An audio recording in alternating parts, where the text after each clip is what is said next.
नमस्कार, मैं doctor Arjumand Yasmeen, fertility specialist, Ishwariya fertility centre, Kukatpally. आज मैं एक बहुत महत्वपूर्ण विषय के बारे में बताने जा रही हूँ। वो है थिन एंडोमेट्रियम।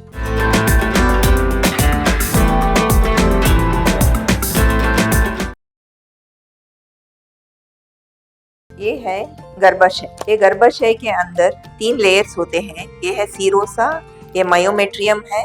उसके बाद जो अंदर का लेयर है वो है एंडोमेट्रियम। ये एंडोमेट्रियम में इम्प्लांटेशन होता है। अगर इसका झिल्ली, इसको झिल्ली कहते हैं, अगर ये झिल्ली बारीक होती है तो इम्प्लांटेशन होना मुश्किल होता है। अभी ये इसको थिन एंडोमेट्रियम बोलते हैं। ये झिल्ली पतली होने का महत्वपूर्ण कारण क्या है? झिल्ली पतली होने का कारण ये होता है कि कोई इन्फेक्शन हो सकता है, तो अडहेशंस हो सकते हैं। और इंडिया में हमारा जो महत्वपूर्ण ये कारण होता है कि ट्यूबरक्लोसिस झिल्ली को पतला कर देता है और इम्प्लांटेशन होना मुश्किल होता है। तो इसको हम कैसा जान सकते हैं? तो थोड़े टेस्ट होते हैं। महत्वपूर्ण ये टेस्ट है कि उसको हिस्ट्रोस्कोपी करना और बायोप्सी करना। हिस्ट्रोस्कोपी में कैमरा डालकर ये बच्चेदानी के अंदर कैमरा डालते हैं और इसको अंदर से कोई पॉलिप है, कोई एडिशंस है, कुछ प्रॉब्लम्स है बच्चेदानी में, तो उसको सही करते हैं और इसका छोटा सा बायोप्सी निकालते हैं। बायोप्सी टेस्ट के लिए भेजते हैं। अगर वो ट्यूबरक्लोसिस निकला तो उसको 6 महीने का ट्रीटमेंट देते हैं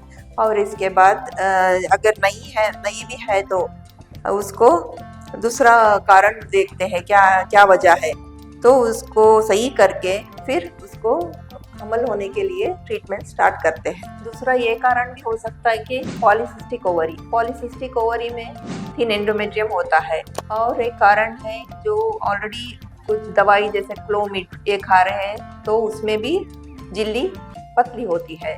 तो अब इसको कैसे ट्रीट करना चाहिए? तो वो ट्रीटमेंट वो कॉज के हिसाब से, अगर पॉलीसिस्टिक ओवरी है तो उसको लाइफस्टाइल मॉडिफिकेशन और दवाई के ज़रिए से, वेट रिडक्शन के ज़रिए से सही हो सकता है। अगर ये झिल्ली 6 मिलीमीटर से कम है तो इम्प्लांटेशन होना मुश्किल है। इसमें ब्लड सप्लाई अच्छा होना चाहिए और झिल्ली 6 mm के ऊपर रहना चाहिए। अच्छा इम्प्लांटेशन और लाइव बेबी आना चाहिए तो उसको झिल्ली को 6 mm के ऊपर रहना चाहिए। झिल्ली को कैसा बढ़ा सकते हैं? नेचुरल तरीके, जो नेचुरल रेमेडीज के जरिए से योगा, एक्यूपंक्चर और बटरफ्लाई एक्सरसाइज से बढ़ सकता है। दूसरा ये है GCSF ये बच्चेदानी में डाला जाता है तो झिल्ली बढ़ने का चांस होता है। और तीसरा है PRP, प्लेटलेट रिच प्लाज्मा।